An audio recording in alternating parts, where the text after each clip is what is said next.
তখন থেকে hello hello, কেমন আছো? ঢাকা কেমন লাগছে? আমি তো এর আগেও ঢাকায় আসছি, কেমন আর মনে হবে?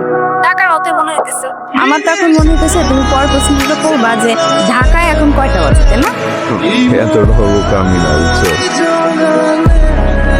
গেছো না কতদিন পর একটা হোস্টেলে উঠছি।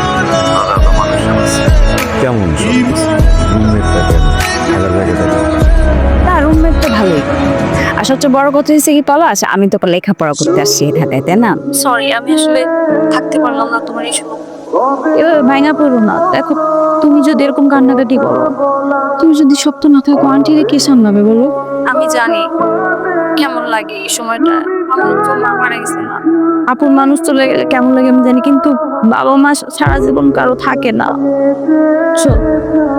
শক্ত হও, হ্যাঁ, কান্নাকাটি করো না। শক্ত হওয়ার আর কিছু নাই।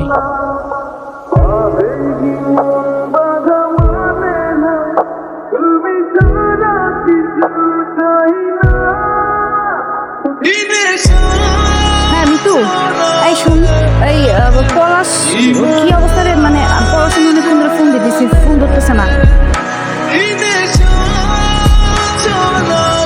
তুমি হীন পৃথিবী নীরব শহর, ভোরের শিশিরের জলকণায় খুঁজে ফিরি তোমায় সব হেনে।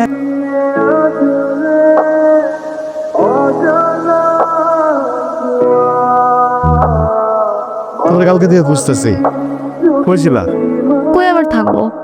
আমার বান্ধবীর বিয়ে, ওর সাথেই ছিলাম। কোন বান্ধবী বিয়ে? কোন বান্ধবী মানে? মেঘলা। যেমন মাপ করতেছো, কিছুই জানো না।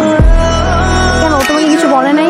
কালকে যদি দেখতে এসেছিল, পছন্দ করেছে, কালকেই বিয়ে হয়ে যেত।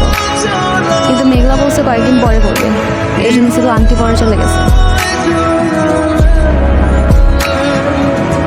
কেন মন ভাসে ভালোবাসার